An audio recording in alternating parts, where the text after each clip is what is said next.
Class 10 की online class में सभी का स्वागत है। आज हम लोग पढ़ने वाले हैं क्वेश्चन नंबर 31। ठीक है, इसके पहले क्वेश्चन नंबर 30 तक आप लोग को प्राप्त हो गया है। ठीक है, ये क्लास नंबर 5 है, इसके पहले क्लास 4 हो चुकी हैं।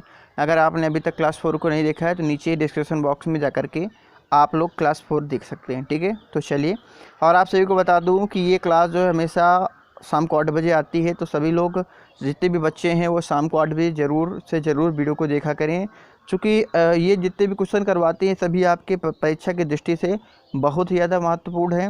अगर आप ये नहीं देखेंगे तो आपके जो 1 या 2 नंबर वाले आते हैं क्वेश्चन छोटे वाले, ये आपके छूट सकते हैं। ठीक है, तो इससे 1 या 2 नंबर के आपके जो क्वेश्चन होते हैं वो बहुत ही आसानी से हल हो जाएंगे। ठीक है, तो चलिए देख लेते हैं। प्रश्न संख्या हमारी लिखी हुई है 31 है। लिखा हुआ है कि स्वयंपोषी तथा परपोषी जीवों के एक एक उदाहरण दीजिए। ठीक है, तो स्वयंपोषी हो जाएगा हरा पेड़ पौधा। ठीक है, जो हरे पौधे होते हैं वो क्या होते हैं, स्वयंपोषी होते हैं, और परपोषी क्या होता है, मानव होता है। ठीक है, ये चीज़ याद रखिएगा आप लोग। ठीक है, अगला प्रश्न देख लेते हैं। प्रश्न संख्या 32 है कि सर्वभक्षी या सर्वाहारी किसे कहते हैं। ठीक है, तो वह जीव, ठीक है, वह जीव जो भोजन के लिए पौधे या एवं जंतुओं दोनों का उपयोग करते हैं सर्वभक्षी या सर्वाहारी कहलाते हैं। ठीक है, यानी वह जीव जो भोजन के लिए पौधे या जंतुओं दोनों का उपयोग करते हैं उन्हें सर्वभक्षी या सर्वाहारी कहा जाता है। ठीक है, अगला क्वेश्चन देख लेते हैं कि आहार श्रृंखला का महत्वपूर्ण कार्य बताइए। उत्तर हो जाएगा ऊर्जा एवं पदार्थों का स्थानांतरण करना आहार श्रृंखला का काम होता है। क्वेश्चन नंबर 34 देख लेते हैं। लिखा हुआ है कि पौधे सूर्य की ऊर्जा को किस रूप में भंडारित करते हैं। ठीक है, तो इसका आंसर हो जाएगा पौधे सूर्य की ऊर्जा को रासायनिक ऊर्जा में रूपांतरित करके कार्बोहाइड्रेट के रूप में भंडारित करते हैं। ठीक है, इसका क्या हो जाएगा, कार्बोहाइड्रेट के रूप में भंडारित करते हैं। ठीक है, ये यहाँ पर ये नहीं है। ठीक है, ये यहाँ पर नहीं है, याद रखिएगा। चलिए क्वेश्चन नंबर 36 देख लेते हैं कि पौधों को परिवर्तक क्यों कहा जाता है। इसलिए कहा जाता है कि पौधे ऊर्जा को एक रूप से दूसरे रूप में परिवर्तित करते हैं, इसलिए पौधों को परिवर्तक कहा जाता है। प्रश्न संख्या 37 है कि ऊर्जा हानि या ह्रास से क्या अभिप्राय है। तो इसका उत्तर हो जाएगा ऊर्जा की जो मात्रा उपयोग नहीं होती तथा जिसे ऊष्मा के रूप में मुक्त किया जाता है उसे ऊर्जा हानि कहते हैं। ठीक है, सभी को समझ आ गया कि ऊर्जा की जो मात्रा उपयोग नहीं होती है, ठीक है, तथा जिसे ऊष्मा के रूप में मुक्त कर दिया जाए उसे क्या कहते हैं हम लोग, ऊर्जा हानि कहते हैं। ठीक, चलिए क्वेश्चन नंबर 38 देख लेते हैं कि प्लवक या प्लैंकटन क्या होते हैं। तो इसका आंसर हो जाएगा ये अत्यधिक छोटे या सूक्ष्म जीव होते हैं जो तालाब, नदी, समुद्र आदि की सतह पर स्वतंत्र रूप से तैरते रहते हैं, प्लवक कहलाते हैं। आपने देखा होगा कि जो तालाब होती है, तालाब के ऊपर हरे हरे छोटे छोटे पौधे या सूक्ष्म जीव आ जाते हैं, वे सभी प्लवक कहलाते हैं या प्लैंकटन कहलाते हैं। ठीक है, अगला प्रश्न संख्या 39 देख लेते हैं कि पादक प्लवक क्या होते हैं। तो पादक प्लवक छोटे जलीय पौधे होते हैं जो तालाब, झील, नदी या सागर में पानी की सतह पर स्वतंत्र रूप से तैरते रहते हैं। क्या कहलाते हैं, पादक प्लवक कहलाते हैं। ठीक है, इसका आंसर ये हो जाएगा। अगला है कि जंतु प्लवक क्या होते हैं। ठीक है, जंतु प्लवक क्या होते हैं, तो इसका आंसर हो जाएगा वह बहुत छोटे या सूक्ष्म जलीय जंतु जो तालाब, झील, नदी या सागर में पानी की सतह पर स्वतंत्र रूप से तैरते रहते हैं, क्या कहलाते हैं, जंतु प्लवक कहलाते हैं, जू प्लैंकटन कहलाते हैं। ठीक है, प्रश्न संख्या 41 है कि ऊर्जा का स्थानांतरण किस प्रकार किया जाता है, यानी किस प्रकार होता है। तो इसका उत्तर हो जाएगा ऊर्जा अजैव पर्यावरण के माध्यम से जीवों में प्रवेश करती है तथा ऊष्मा के रूप में मुक्त होती है। ठीक है, ये याद रखिएगा। अगला प्रश्न है कि घास, हिरण, शेर में उत्पादक स्तर पर कौन है और क्यों है। ठीक है, उत्पादक कौन है, तो उत्पादक स्तर पर घास होती है जो कार्बोहाइड्रेट के रूप में भोजन बनाने हेतु सूर्य के प्रकाश का उपयोग करती है। ठीक है, अगला क्या है कि घास, कीट, मेढक, पक्षी, मानव, इस खाद्य श्रृंखला में किसको सबसे अधिक ऊर्जा मिलेगी और किसको सबसे कम मिलेगी। तो याद रखिएगा, कीट को सबसे ज़्यादा ऊर्जा मिलेगी, चूँकि घास का यूज कीट कर रहा है। ठीक है, तो इसको सबसे ज़्यादा मिलेगी। और सबसे कम किसको मिलेगा, मानव को प्राप्त होगा, क्योंकि यहाँ से एनर्जी जैसे आगे की ओर बढ़ती है एनर्जी कम होती जाती है, तो सबसे कम किसको प्राप्त होगी, मानव को प्राप्त होगी। ठीक है, चलिए प्रश्न संख्या 41 है कि किसी जलीय आहार श्रृंखला का उदाहरण बताइए। जलीय आहार श्रृंखला का उदाहरण आपको बताना है, तो इसका आंसर हो जाएगा काई या शैवाल। ठीक है, काई या शैवाल से के ऊपर छोटे जंतु रहते, के ऊपर मछली, के ऊपर बड़ी मछली रहती है। ये हमारी क्या हो गई, ये जलीय आहार श्रृंखला हो गई। ठीक है, आगे देख लेते हैं। प्रश्न संख्या 45 है कि विभिन्न आहार श्रृंखलाएं मिलकर क्या बनाती हैं। ठीक है, तो इसका आंसर हो जाएगा विभिन्न आहार श्रृंखलाएं मिलकर खाद्य जाल का निर्माण करती हैं। ठीक, अगला प्रश्न है कि जलीय समुद्र आहार श्रृंखला में उत्पादक का नाम बताइए। तो इसमें उत्पादक का नाम हो जाएगा काई या शैवाल, जिसको अंग्रेजी में एलगी बोला जाता है। ठीक है, ये जलीय समुद्री आहार श्रृंखला के क्या होते हैं, उत्पादक होते हैं। प्रश्न संख्या 47 देख लेते हैं। लिखा हुआ है कि घास, बकरी, शेर की श्रृंखला में यदि घास हटा दें तो क्या होगा।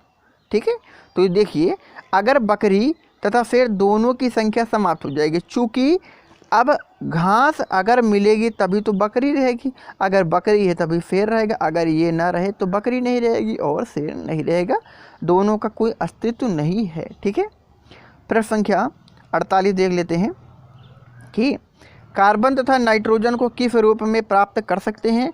तो कार्बन को कार्बन मोनोऑक्साइड या CO के रूप में तथा नाइट्रोजन को नाइट्रेट के रूप में प्राप्त किया जा सकता है। ठीक है, अगला 49 नंबर प्रश्न देख लेते हैं कि जैव शरीर में ऑक्सीजन का निर्गम तथा प्रवेश किस रूप में होता है। तो याद रखिएगा, ऑक्सीजन को निर्गम और प्रवेश जो है वो CO2, ठीक है, कार्बन डाइऑक्साइड और H2O, ठीक है, जल के रूप में होता है। यहाँ पर गला लिखा हुआ CO2, ठीक है, सही कर लीजिएगा, CO2, ठीक है, और H2O जल के रूप में अंदर जाता है और कार्बन डाइऑक्साइड के रूप में बाहर निकलता है हमारा। ठीक है, ये चीज़ समझ में आ गई। अगला देख लेते हैं। प्रश्न संख्या 50 है कि आहार श्रृंखला में अधिक चरण क्यों नहीं होने चाहिए। ठीक है, क्यों नहीं होने चाहिए कि आहार श्रृंखला में दाएं हाथ से चलने पर ऊर्जा की मात्रा प्रत्येक चरण में कम होती जाती है। जैसे हम लोग इधर की ओर बढ़ेंगे एनर्जी कम होती चली जाएगी, इसलिए ज़्यादा लोग ना हो, कम लोग रहेंगे तो एनर्जी पर्याप्त मिलेगी, अगर ज़्यादा लोग रहेंगे तो आखिरी में एनर्जी ख़त्म हो जाएगी। तो इसीलिए आहार श्रृंखला में ज़्यादा चरण नहीं होने चाहिए। ठीक है, प्रश्न संख्या 51 है कि पोषी स्तरों की परिभाषा लिखिए। ठीक है, तो इसमें क्या हो जाएगा, इसका आंसर कि आहार श्रृंखला के जिन विभिन्न स्तरों पर भोजन का स्थानांतरण होता है उन स्तरों को पोषण स्तर कहा जाता है। ठीक है, अगला प्रश्न है कि आहार श्रृंखला का निर्माण कौन करता है। ठीक है, तो मैंने कई बार आप सभी को बताया है, पीछे भी बताया है। ठीक है, याद कर लीजिएगा, विभिन्न जैविक स्तरों पर भाग लेने वाले जीवों की यह श्रृंखला आहार श्रृंखला का निर्माण करती है। ठीक है, आप देखिए प्रश्न संख्या 53 है कि पोषी स्तर कौन बनाते हैं। ठीक है, तो उसका आंसर हो जाएगा आहार श्रृंखला का प्रत्येक चरण अथवा कड़ी एक पोषी स्तर का निर्माण करता है। ठीक है, चलिए क्वेश्चन नंबर 54 देख लेते हैं। 54 लिखा है कि स्वपोषी और सौर प्रकाश में निहित ऊर्जा को किस ऊर्जा में परिवर्तित कर दिया जाता है। तो रासायनिक ऊर्जा के रूप में परिवर्तित कर दिया जाता है। ठीक है, प्रश्न संख्या 55 है कि हरे पौधे अपने भोजन के लिए सौर ऊर्जा के कितने प्रतिशत भाग का उपयोग कर पाते हैं। तो सौर ऊर्जा के केवल 1% भाग का हरे पौधे उपयोग कर पाते हैं। ठीक है, आगे है कि भोजन की कितने प्रतिशत मात्रा उपभोक्ता के अगले चरण तक पहुंचती है। तो केवल 10% मात्रा भोजन के जो भी हमारे उपभोक्ता हैं उसके अगले चरण तक केवल पहुंच पाती है। ठीक है, अगला प्रश्न है, ठीक है, कि भोजन श्रृंखला में हरे पौधों का क्या काम होता है? तो आप सभी को मालूम है, हरे पौधे सूर्य की प्रकाश की उपस्थिति में प्रकाश संश्लेषण की क्रिया के द्वारा भोजन निर्माण कर सकते हैं। ठीक है, जो सभी प्राणियों के जीवन के आधार होते हैं। ठीक है, इसलिए महत्वपूर्ण होते हैं। क्वेश्चन संख्या 58 देख लेते हैं कि प्राथमिक उपभोक्ता द्वारा जब हरे पौधों का भोजन किया जाता है तो वातावरण में किस प्रकार की ऊर्जा का ह्रास होता है? ठीक है, तो इसका आंसर हो जाएगा कि जब ऊर्जा का एक रूप से दूसरे रूप में परिवर्तित होता है तो पर्यावरण में ऊर्जा की कुछ मात्रा का अनुपयोगी ऊर्जा के रूप में ह्रास होता है। खाए हुए भोजन की मात्रा का लगभग 10% ही जैव मात्रा में बदल पाता है। प्रत्येक स्तर पर उपलब्ध कार्बनिक पदार्थों की मात्रा का औसतन 10% ही उपभोक्ता के अगले स्तर तक पहुंच पाता है। ठीक है, पहुंचता है। ठीक है, याद रखिएगा। आगे क्या है? प्रश्न संख्या 59 है। ठीक है, लिखा हुआ है कि जैव यौगिकीकरण क्या है? तो इसका आंसर हो जाएगा जीवाणुओं तथा शैवालों द्वारा, ठीक है, किए गए नाइट्रोजन स्तरीकरण को जैव यौगिकीकरण कहते हैं। ठीक है, पर संख्या आखिरी लास्ट क्वेश्चन देख लेते हैं आज का। ठीक है, लिखा हुआ है कि गिद्ध तथा चील किस प्रकार हमारे जैविक पर्यावरण के लिए महत्वपूर्ण घटक हैं? तो याद रखिएगा। ठीक है, ये चीज़ बहुत ज़्यादा इम्पोर्टेंट है कि गिद्ध तथा चील मुर्दाखोर होते हैं। ठीक है, और क्योंकि ये मृत जीवों पर निर्वाह करते हैं और वे पोषकों के चक्र में भूमिका को निभाते हैं, इसलिए हमारे बहुत ही ज़्यादा महत्वपूर्ण होते हैं। चूँकि गिद्ध चील जो होते हैं क्या करते हैं, सड़े गले मृत पदार्थों को खा लेते हैं। ठीक है, जिससे हमारा पर्यावरण दूषित नहीं होता है।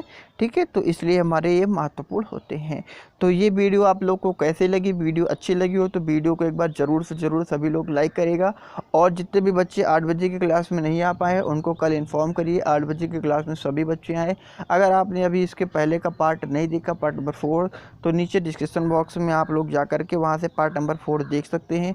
और इसके पहले की वीडियो भी चाहिए तो ऊपर आई बटन पर आप लोग क्लिक करके भी देख सकते हैं। ठीक है, तो ज़्यादा ज़्यादा बता दें, अगर अभी आपने वीडियो को शेयर नहीं किया है तो वीडियो को ज़्यादा से ज़्यादा लोगों तक शेयर करिए, क्योंकि साइंस की क्लास है। ठीक है, आप सभी के लिए महत्वपूर्ण है। और एक चीज़ ये बता दें, अगर जितने बच्चे ठीक है क्लास 10 की मैथ की क्लास चाहते हैं तो मैं ये सोच रहा था कि लगभग ये 15-16 तारीख से मैं मैथ की क्लास चालू कर दूँ। उसमें आप लोग को करना क्या पड़ेगा, वो जो कोर्स रहेगा वो प्रीपेड कोर्स रहेगा, यानी उसके लिए आपको सबसे पहले पेड करना पड़ेगा। ठीक है, तो उसकी जो फ़ीस है, अभी फ़ीस कोई निर्धारण नहीं किया गया है, तो यही लगभग नियर अबाउट 200 से 250 रुपये ही रहेगी आपकी पर मंथ फीस रहेगी। ठीक है, और सभी क्लासेस आपको प्रोवाइड कराया जाएगा, घर बैठे आप लोग उसकी स्टडी करेंगे। ठीक है, ये जो भी आपको मटेरियल प्रोवाइड कराया जाएगा ये आपकी कोचिंग के हिसाब से रहेगा। और जितने भी बच्चे अगर कोचिंग करना चाहते हैं, ठीक है, ये कोर्स ज्वाइन करना चाहते हैं, ठीक है, तो अभी ठीक है चैनल पर जा कर के आप लोग ये काम करिएगा, हमारे व्हाट्सएप नंबर से जुड़ जाइए और हमसे एक बार कांटेक्ट कर लीजिए। आप लोग को 200 से या 250 रुपये आप लोग को पेड करना पड़ेगा, जिसमें आपको सोमवार से शुक्रवार तक, ठीक है, मंडे टू फ्राइडे, ठीक है, फ्राइडे 5 दिन का आपको जो है पढ़ाई कराया जाएगा। मंडे टू फ्राइडे 5 डे आपका कोर्स चलेगा। और उसके बाद में जो एक दिन बचेगा सैटरडे को आपको हर हफ्ता टेस्ट करवाया जाएगा। जितना भी आपको पढ़ाया जाएगा वही टेस्ट कराया जाएगा। तो जितने भी बच्चे चाहते हैं ये कोर्स लेना, ये प्रीपेड कोर्स याद रखिएगा सभी लोग। ठीक है, जब आप लोग इसका पेड करेंगे तभी भी आप लोग इसको देख सकते हैं। ठीक है, तो जो भी कोर्स लेना चाहते हैं तो हमसे सीधे संपर्क करें। आपको जितने भी वीडियोस हैं आपको शुरू से लेकर के अंत तक सभी वीडियोस प्रोवाइड कराई जाएंगी, सभी की लाइव क्लासेस चलाई जाएंगी। ठीक है, तो जो भी बच्चे क्लास लेना चाहते हैं, ठीक है, तो सीधे हमसे संपर्क करें। हमारा संपर्क सूत्र आप सभी लोग जानते हैं, अगर नहीं जानते हैं तो चैनल पर जाइएगा, आपको अबाउट का एक ऊपर टैब मिलेगा, अबाउट पर जा कर के आप लोग जैसे नीचे जाएंगे तो वहाँ मेरा नंबर भी आपको मिल जाएगा, उस पर आप लोग कांटेक्ट कर सकते हैं, या फिर नीचे डिस्क्रिप्शन बॉक्स में मेरा नंबर रहेगा, आप लोग वहाँ से भी ठीक है जुड़ करके हमसे बात करके लाइव क्लास के बारे में पूरा शेड्यूल जान सकते हैं। ठीक है, जो भी चाहते हैं घर से बाहर ना निकलें, ठीक है, और पढ़ना चाहते हैं, मैथ की क्लास चाहते हैं, ठीक है, तो आप लोग पढ़ाई कर सकते हैं, चूँकि आपकी परीक्षा में बहुत ही कम समय बचा है। परीक्षा आपके निर्धारित समय फरवरी में ही होंगी, ठीक है। इसमें कोई भी इधर उधर नहीं होगा, तो सभी लोग याद रखिएगा, परीक्षा के हिसाब से अपनी तैयारी करिएगा, ठीक है। तो चलिए अब हम आपसे लेते हैं अलविदा, ठीक है। फिर मिलेंगे अगली क्लास में, और सभी लोग पेड कोर्स को ज्वाइन ज़रूर करें, ठीक है। और 100-200 रुपये जो भी आपके 200 या 250 रुपये जो भी क्लास का लगेगा वो लग जाने दीजिए, लेकिन आपको सभी कोर्स यानी जितने भी आपकी मैथ की क्लासेज हैं वो सभी डेली 1 डे जितने भी हैं डे बाय डे आपकी लाइव क्लास चलाई जाएंगी, ठीक है। तो आप लोग उसको ज़रूर से ज़रूर ज्वाइन करिए। तो लेता हूँ आप फिर मिलूँगा अगले दिन 8 बजे, तब तक के लिए गुड बाय।